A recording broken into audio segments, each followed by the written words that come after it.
আমার উম্মতের এক শ্রেণী হবে, তাদের থাকবে লাঠি গাভীর লেজের মতো, এজরে মুনাবে হাত, তারা তা দিয়ে মানুষকে মারবে। এই ছেলে, তুমি ঢাকা বিশ্ববিদ্যালয়ে ভর্তি হয়েছো, তোমাকে দেখছি তুমি লাঠি নিয়ে ছুটে যাচ্ছ, তোমার আগে আগে কিছু লোক পালিয়ে চলে যাচ্ছে, তোমার হাতে লাঠি কাপুরুষ। তুমি এখানে কি বিদ্যা শিক্ষা অর্জন করতে এসেছো? তুমি চোর, তুমি ডাকাত, তুমি শয়তান, তোমার ভিতরে এই বিদ্যা রয়েছে।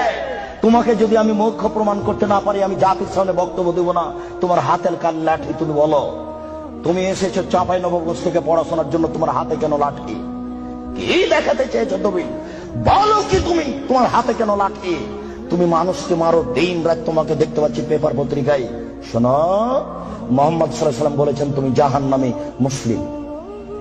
মুসলিম মানে আম গাছে জাম ধরতে পারে, ধরে না, অমাবস্যার রাতে চাঁদ উঠতে পারে, উঠে না, শুয়ের ছিদ্র দিয়ে লাঙ্গলের ফাল ঢুকতে পারে, ঢুকে না, শুয়ের ছিদ্র দিয়ে লাঙ্গলের